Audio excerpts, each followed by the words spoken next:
الحمد لله نحمده ونستعينه ونستغفره ونؤمن به ونتوكل عليه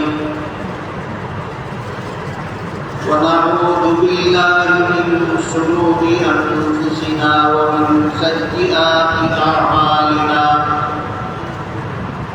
من يهده الله فلا مضل له ومن يضلل فلا هادي له ونشهد أن لا إله إلا الله وحده لا شريك له ونشهد أن سيدنا ونبينا ومولانا محمدا عبده ورسوله صلى الله تعالى عليه وعلى آله وأصحابه وبارك وسلم أما بعد فأعوذ بالله من الشيطان الرجيم بسم الله الرحمن الرحيم لقد كان لكم في رسول الله أسوة حسنة لمن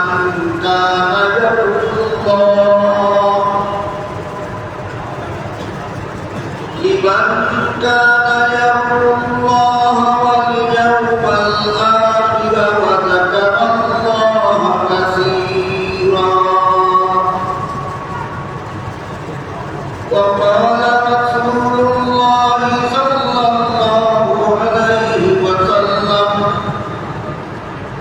كل أمتي يدخلون الجنة إلا من أبى قيل ومن أبى قال من أطاعني دخل الجنة ومن عصاني فقد أبى أو كما قال عليه الصلاة والسلام.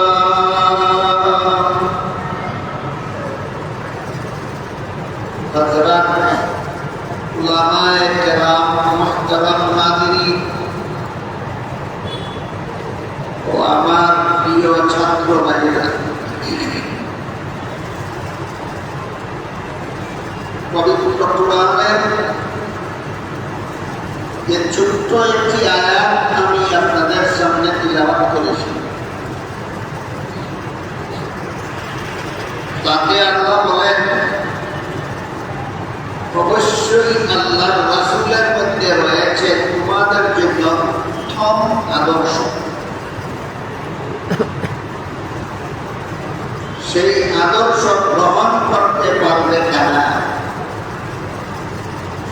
আল্লাহর সন্তুষ্টি চায় যারা।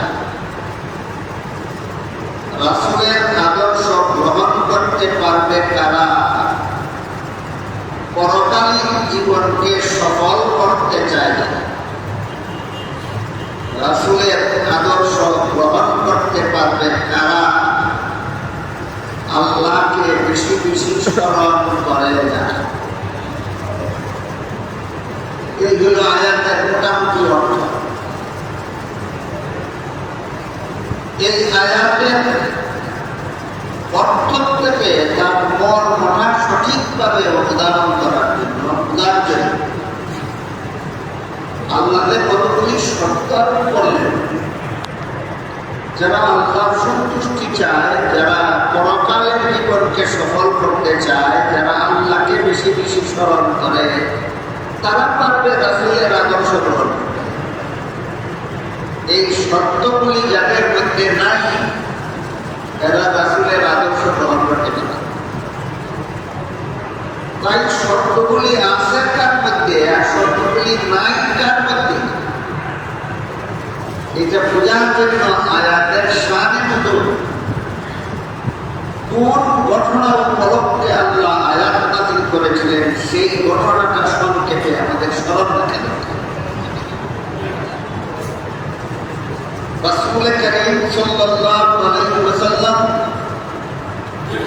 মক্কা শরীফ থেকে হিজরত করে মদিনা শরীফ যাওয়ার পর সেখানে আরো 10 বছর জীবনযাপন করেছে। সেই 10 বছরে আল্লাহ রাসূল সেখানে একটা ইসলামী রাষ্ট্র প্রতিষ্ঠা করেছেন।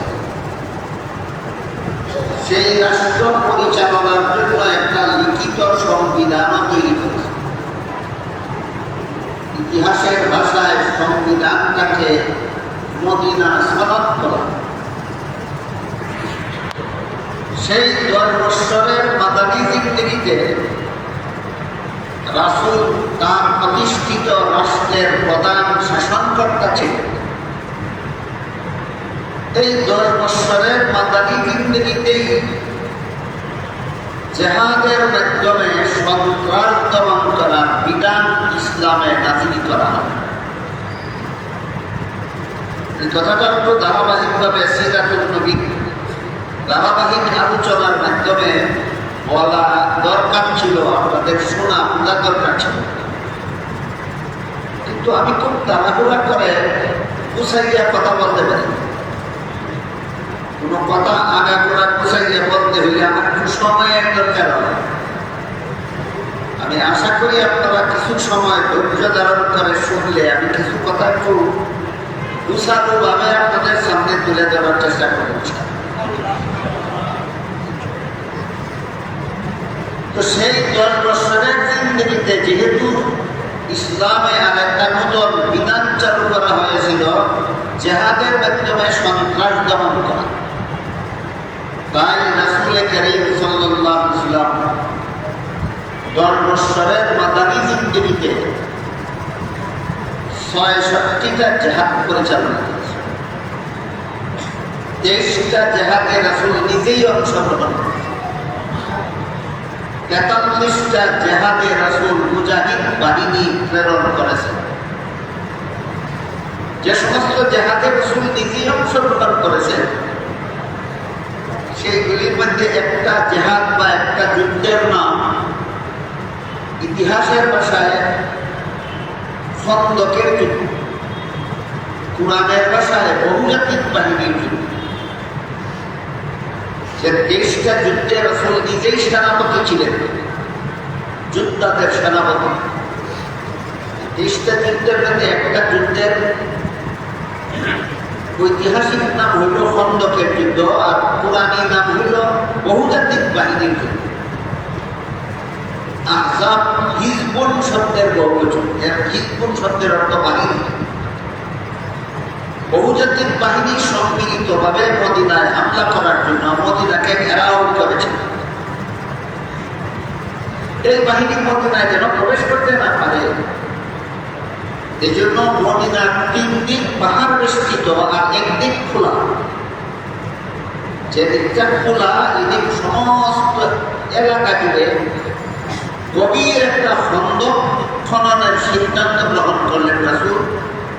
এত গভীর যেন নামলে উঠতে না পারে, এত প্রশস্ত যেন লাভ দিয়ে পার হতে না পারে। এই খন্দক খননের কাজটা অত্যন্ত কঠিন ছিল। বিভিন্ন যুদ্ধে মুসলমানদের সাথে মুনাফিকরাও অংশগ্রহণ করে, বিভিন্ন কুমতলব। এর মধ্যে একটা কুমতলব এই থাকতো, মুসলমানদের সাথে মুনাফিকরাও যদি মুসলমানদের পক্ষে যুদ্ধে যায়, মুসলমানেরা এদেরকেও মুসলমান মনে করবে, এরা যে মুনাফিক চিনতে পারবে না। আরেকটা কুমতলব এই থাকতো, যুদ্ধে যদি মুসলমানরা জয়ী হয়, শত্রুদের যে সমস্ত অস্ত্রশস্ত্র ধন সম্পদ অর্জন হবে এগুলির ভাগ দিতে পারবে না। এরকম কুমতলবের মুনাফিকরাও মুসলমানদের সাথে অংশগ্রহণ। খন্দকের যুদ্ধেও এমন একদল মুনাফিক মুসলমানদের সাথে যুদ্ধে অংশগ্রহণ করছে। তারা যখন দেখলো বহুজাতিক বাহিনী মদিনাকে বেষ্টন করে আছে, মদিনায় প্রবেশ করার পথ বন্ধ করার জন্য আল্লাহ রাসূল খন্দকের ব্যবস্থা গ্রহণ করেছেন। তত খন্দক খনন করাটা অত্যন্ত কঠিন কাজ। তাই তারা ভাবল এত কঠিন খন্দক মুসলমানেরা খননও করতে পারবে না, শত্রুদেরকে ফিরাইতেও পারবে না, আর আজকের যুদ্ধে তারা বিজয়ীও হতে পারবে না। কাজে এই যুদ্ধে শেষ পর্যন্ত থাকলে মুসলমানদের সাথে আমাদেরও প্রাণ হারাতে হবে। এই কল্পনা করে মুনাফিকরা খন্দকের যুদ্ধ থেকে অব্যাহতি নেওয়ার জন্য রাসূলের কাছে নানা রকম বাহানা করতেন। কেউ বলতেন আমরা বাড়িঘর খালি রেখে এসেছি, আমরা সন্ধ্যার আগে আগে বাড়িতে ফিরে না গেলে আমাদের বাড়িঘর চুরি ডাকাতি হয়ে যাবে, লুটপাট হয়ে যাবে। কেউ বলতে লাগলো আমরা বাড়িঘরে মহিলাদেরকে রেখে এসেছি,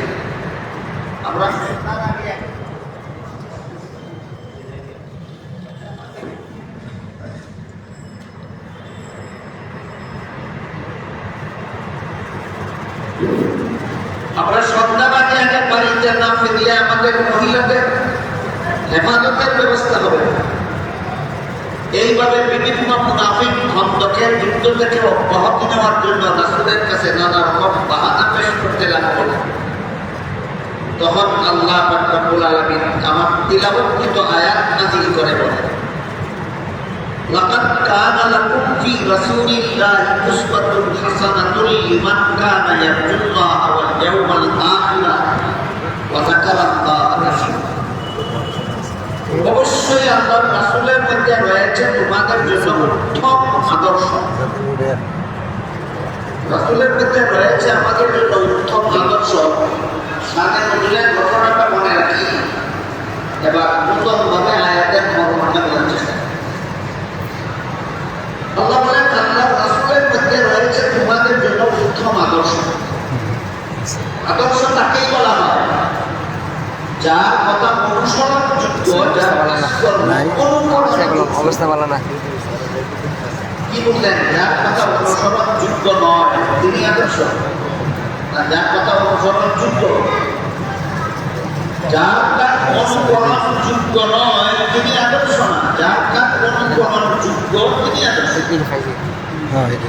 তাতে আপনাদের আদর্শ বললেন এর মানে হলো রাসূলের কথা উম্মতের জন্য অনুসরণীয়, রাসূলের কাজকর্ম উম্মতের জন্য অনুকরণীয়।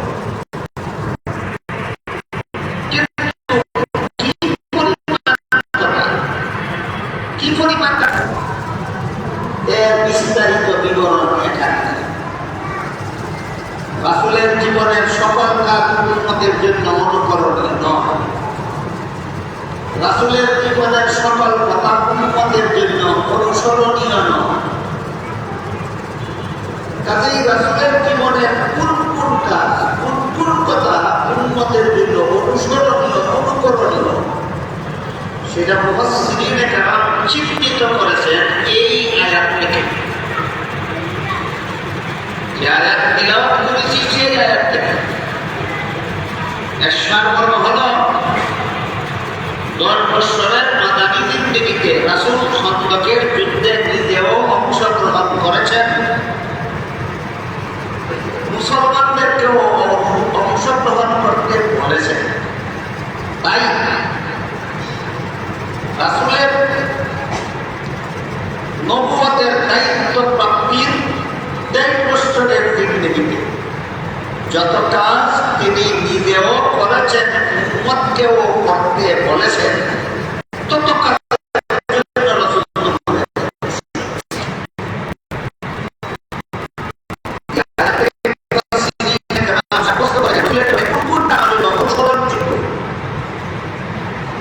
রাসূলের জীবনে প্রথম 40 বছরের কাজ উম্মতের জন্য অনুসরণীয় নয়। ওহী নাযিল শুরু হওয়ার পরবর্তী 23 বছরের জিন্দেগির সকল কাজ উম্মতের জন্য অনুসরণীয়, অনুকরণীয় নয়। পরবর্তী 23 বছরের জিন্দেগিতে যত কাজ রাসূল নিজেও করেছেন, উম্মতকেও করতে বলেছেন, এই কাজগুলির জন্য রাসূল আমাদের আদর্শ। এই কথাটা বোঝার জন্য রাসূলের 63 বছরের জীবন ইতিহাসটাকে একটু ধারাবাহিকভাবে বোঝা দরকার। আমি সারা বাংলাদেশে এতটুকু বিস্তারিত বলেনি, ব্রাহ্মণবাড়িয়ার বিভিন্ন মাহফিলে যতটুকু বলেছি যে রাসূল কারীম সাল্লাল্লাহু আলাইহি ওয়াসাল্লামের 63 বছরের জীবন ইতিহাসকেই সিরাতুল নবী বলা হয়। সিরাতুল নবী অর্থ আমাদের নবীর জীবন ইতিহাস কতদিনের? 63 বছর। এই 63 বছরের জীবন ইতিহাসের প্রধান অধ্যায় হল 3টা, 3 অধ্যায়ে বিভক্ত। আমাদের নবীর 63 বছরের জীবন ইতিহাসের অধ্যায় 3টা। প্রথম অধ্যায় 40 বছরের। এই অধ্যায়ের হেডিং হলো, শিরোনাম হলো নবুয়তের দায়িত্ব প্রাপ্তির পূর্ববর্তী জীবন। দ্বিতীয় অধ্যায় হল 13 বছরের। কোরআন নাযিল শুরু হওয়ার পর থেকে আরো 13 বছর রাসূল মক্কায় অবস্থান করেছেন।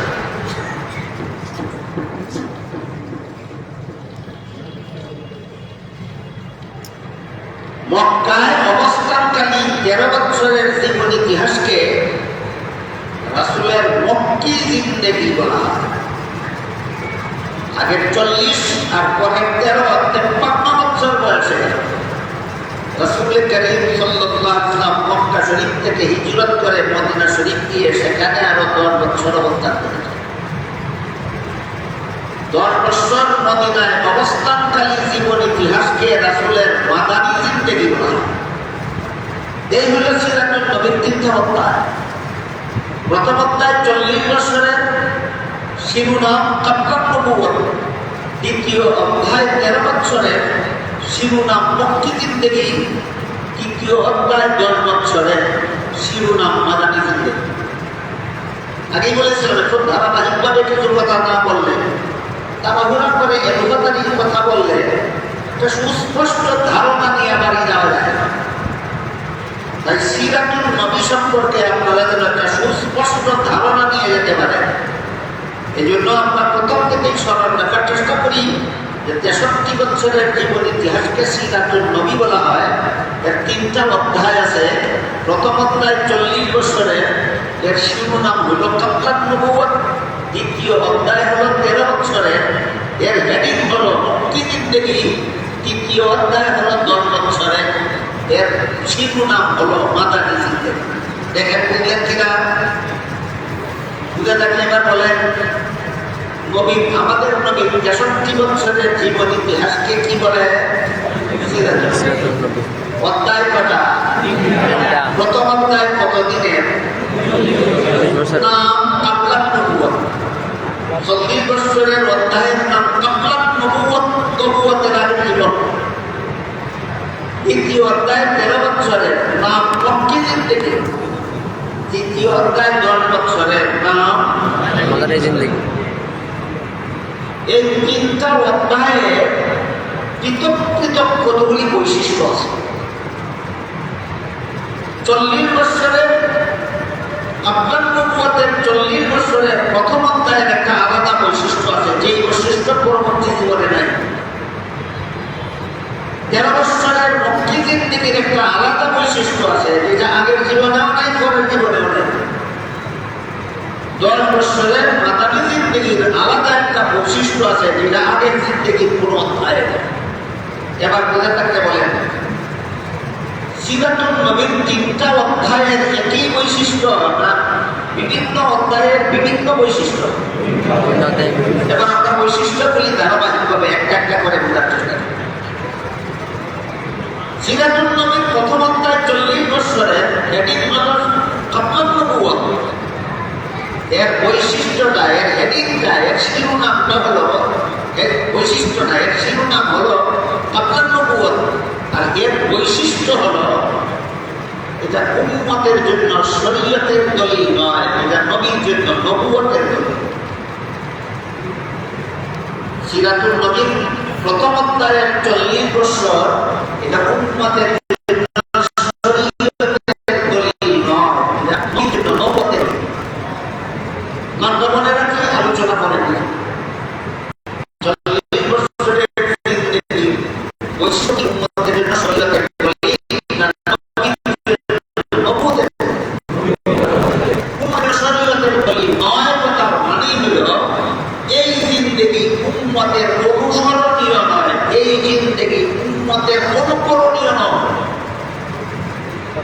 থেকে কোরআন নাযিল শুরু হওয়ার পূর্ব পর্যন্ত 40 বছরের জীবন ইতিহাসটা উম্মতের অনুসরণ করার জন্য নয়, উম্মতের অনুকরণ করার জন্য নয়, উম্মতের পালন করার জন্য নয়। এই জীবন ইতিহাসটা শুধু নবীর জন্য, নবুয়তের দলিল সাব্যস্ত করার জন্য। আমরা একটু খোলাসাভাবে বোঝার চেষ্টা করবো যে উম্মতের জন্য শরীয়তের দলিল নয় কেন, নবীর জন্য নবুয়তের দলিল হয় কিভাবে। এই প্রশ্নগুলির জবাব বোঝার জন্য আমি এক বিচার দেখার অভ্যাস করি। 40 বছরের জীবন ইতিহাস রাসূলের জন্ম থেকে শুরু, কোরআন নাযিল শুরু হওয়া পর্যন্ত সমাপ্ত। প্রথম অধ্যায়ের জন্ম থেকে প্রথম অধ্যায় শুরু হলো, আর কোরআন নাযিল শুরু হওয়া পর্যন্ত প্রথম অধ্যায় সমাপ্ত হলো। প্রথম অধ্যায়ের শুরু আর শেষ করতে পারলেন সিরাতুন নবীর 40 বছরের প্রথম অধ্যায় শুরু হলো নবীর জন্ম থেকে, শেষ হলো কোরআন নাযিল শুরু হওয়া পর্যন্ত। আর নবীর জন্মকে মিলাদুন নবী বলা। হাদিসের কিতাবে মিলাদুন নবী কথাটা আছে। মিলাদুন নবী কথার অর্থ হলো নবীর জন্ম। বলেন মিলাদুন নবী কথার অর্থ কোনো অনুষ্ঠান, মিলাদুন নবী কথার অর্থ কোনো মাহফিল, মিলাদুন নবী অর্থ কোনো মিছিল, মিলাদুন নবী অর্থ কোনো শোভাযাত্রা না জন্ম। জন্ম নবীর জন্ম গ্রহণ করেছেন এই কথাটা বোঝানোর জন্য হাদিসের কিতাবে মিলাদুন শব্দটা কাটে। কোনো মাহফিল করার জন্য নয়, কোনো অনুষ্ঠান বোঝাবার জন্য নয়, কোনো মিছিল বা শোভাযাত্রা বোঝাবার জন্য নয়। অথচ বর্তমানে আমাদের সমাজে মিলাদুন নবী শব্দের অপব্যাখ্যা করে যে অর্থে হাদিসে মিলাদুন নবী বলা হয়েছে সেই অর্থ বাদ দিয়ে মন গড়া অর্থে মিলাদুন নবী শব্দটা এই সমাজে ব্যবহার করা হয়।